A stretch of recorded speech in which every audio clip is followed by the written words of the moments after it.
Good morning, River Ridge. I'm Ethan Fernandez. And I'm Lorelai Higgins, and this is the KORR broadcast for the week of September 2nd. Scan the QR code pictured on screen to see more information pertaining to college applications, SAT and ACT testing, career information, and important events taking place on campus. The link will be found in the description below. Do you enjoy Spanish culture? Have you taken 3 levels of Spanish already? Apply for the Hispanic Honor Society with Mrs. Lizardo in room 3205. Ask Ms. Lizardo for more information.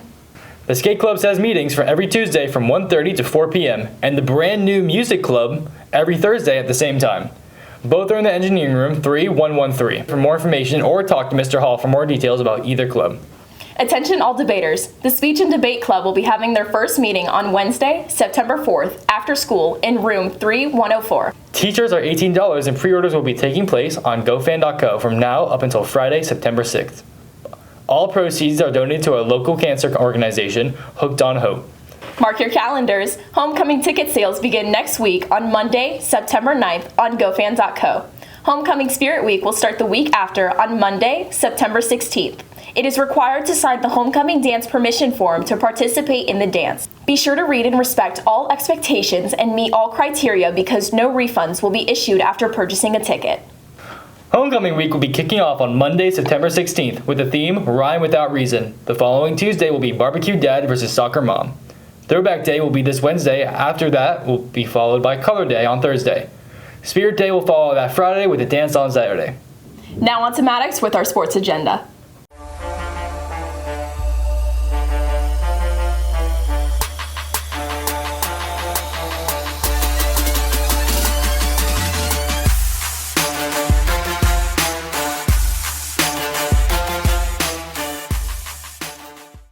River Ridge had an impressive game on Friday, August 30th when they faced Steinbrenner.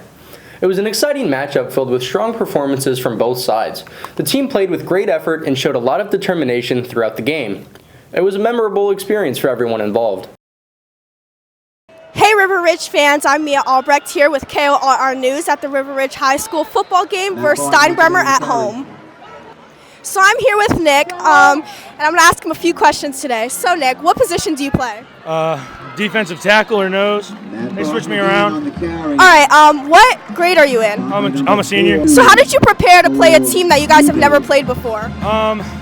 Just got to watch their film, focus up, really watch their technique and how they move, and kind of adapt what you do to them. That's really it. Work hard. And I just have one more question for you. How do you keep your team motivated when you're on the field?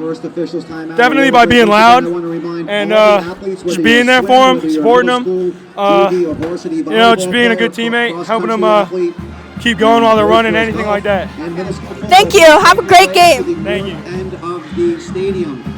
Hey, River Ridge fans. I'm here with Carson Cooley that just tied up the game with a touchdown. So how do you feel, Carson? Man, I feel great. It feels good at school. Let me tell you something. On August 27th and August 29th, both the girls and boys golf teams from River Ridge had matches scheduled.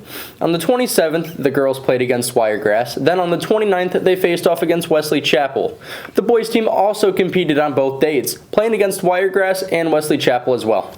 On August 29th, both the junior varsity and varsity girls volleyball teams had an away game. The teams traveled to Anclote for this match, where they competed hard and showed their skills on the court. The JV team and the varsity team both played their best, hoping to bring home a win. Last Saturday, the cross-country team participated in the Whispering Pines Invitational. This event was an important race where runners from various schools came together to compete. The team put in a lot of effort and showed great spirit as they raced through the course. And now for your sports coming up this week. The River Ridge Junior Varsity football team has an exciting game coming up against Mitchell. This game will take place on Thursday, September 5th, and it'll start at 7 p.m. Playing against Mitchell is always an exciting match, and the team really appreciates the support from fans. So come out and support your football team. River Ridge is set to face off in an away football game against 5A High School on September 6th. The game promises to be an exciting matchup, and we encourage everyone to show their support by participating in the blackout theme. Wear all black to help us create a sea of darkness in the stands and cheer on our team with energy and enthusiasm. The River Ridge golf team will be competing in a match against Cypress Creek on September 3rd. The match will be held at Seven Springs. It's an important event for them, so be sure to come out and support as they take on Cypress Creek. River Ridge girls golf will have another game against Anclote. This game is scheduled for Thursday, September 5th at Wentworth Golf Club. The team is excited to compete and hopes to perform well on this course. On September 3rd, the River Ridge girls volleyball team will have an away game against Anclote High School. The JV game will start at 6 p.m., followed by the varsity game at 7 p.m. It's a great chance to support our teams as they compete.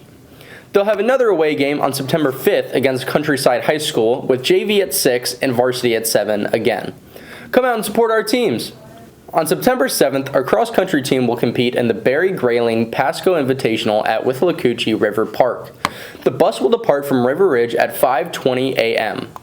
That's all we have for this week's sports news. Tune in next week for more of your recaps, upcoming news, and now on to Nick with this week's forecast.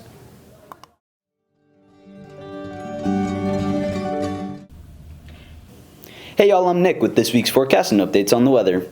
This week's forecast is starting off with thunderstorms in the afternoon on Tuesday and more scattered thunderstorms throughout the week. We will have highs in the upper 80s with lows in the 70s. Humidity will be high this week, so dress for warm weather and stay hydrated. That's all I have for this week's weather. Stay safe, stay cool, and have a great week.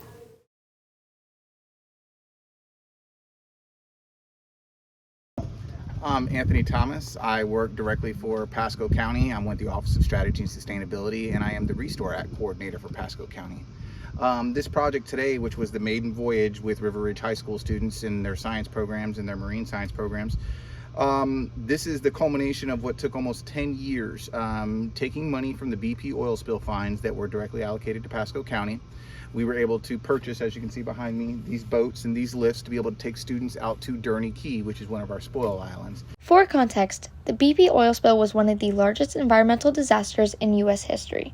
Occurring on April 20th, 2010, the spill released millions of barrels of oil into the Gulf of Mexico over a period of 87 days, causing extensive damage to marine and coastal ecosystems. In response to the disaster, the BP settlement allocated significant funds to affected states, majority of the money heading to Florida. The settlement provided financial relief to support recovery efforts and mitigate environmental and economic impacts. With the millions of dollars received from the BP settlement, Josh McCart has since embarked on a 10-year journey to purchase boats for the Energy Marine Center, or EMC, in support of restoring Durney Key and other spoil islands in the Gulf. On this day, history was made. The problem with the island is there's heavy erosion and invasive species of different types of plants and grasses that are around the key. So part of Mr. McCart and the Pasco County Schools and EMC's mandate with this money that they have is not just to have boats, but to actually go out there and take measurements with seagrass, to take oyster counts, live and dead, as well as other wildlife that are around there, because we're trying to bolster the waters and have some water clarity and some water quality better out at Durney Key. And Pasco County Schools' part in this is they're actually using teacher hours and manpower hours and student hours actually out there to take these seagrass measurements, to measure the different quadrants that they're doing for the life and the sea life that they have out there. We are out at Durney Key with the students. We came out on the brand new boats from the Environmental Center that were part of BP oil spill settlement. So first we're going to take elevation measurements and record invasive species, native species, the plants that are out here, and then we're going to remove the invasive plants, build oyster balls, and help restore the entire island so it'll be healthy for the community to enjoy, and it'll be healthier for our environment as well. We'd like to save some of the shoreline. We'd like to bring in some of the natural wildlife. Today when we were out there, we saw dolphins, we saw sea turtles, we saw crabs, we saw fish. This is what scientists and permitters with Florida Department of Environmental Protections or Army Corps of Engineers, these are things they do. They go out there and they take these measurements. They take these quadrant life sizes and these seagrass counts. And they do that, and we're able to give this experience to our students to hopefully get them inspired to see that there is a future and there is careers in the marine sciences. I'm Radnell, and welcome back to Pop Culture. Now in movies, the first trailer for the Sonic the Hedgehog 3 movie just dropped, and it's got everyone talking. The movie is set to hit theaters on December 20th, 2024. This time, Sonic, Knuckles, and Tails are up against their toughest opponent yet, Shadow. He's got powers that they've never seen before, so they're teaming up with some unexpected allies to save the planet. If you're a fan of the Sonic series, this one's going to be huge. Next up, fans of the classic 1988 movie Beetlejuice are in for a treat, as Beetlejuice is the long-awaited sequel. Hitting theaters on September 6, 2024. The Dietz family returns to Winter River after a tragedy, and things quickly get out of hand when Lydia's rebellious daughter finds a portal to the afterlife. Say Beetlejuice's name 3 times and the mischievous demon is back, ready to stir up chaos. Directed by Tim Burton, the sequel promises to be just as wild as the original. And for music fans, tomorrow night, Childish Gambino is hitting the stage for the New World Tour. This concert is a celebration of his brand new album, Bando Stone in the New World. If you're a fan of his unique style and sound, this is a show you do not want to miss. Finally, in gaming news, Valve, the company behind Half-Life and Portal, just dropped a new game called Deadlock. It's a 6-on-6 shooter where teams battle for control, but with a twist. You also lead a squad of NPCs to take down another team's defenses. The game just went public on August 23rd, after being kept under wraps for a while. It's already got over 100,000 players hooked, and it's getting a lot of buzz. That's all for pop culture. Back to you, Ethan and Lorelai. If you missed any of our QR codes, all links will be provided in the description below. That's all we have for this week's broadcast. Tune in next week for more River Ridge news, and have a great day.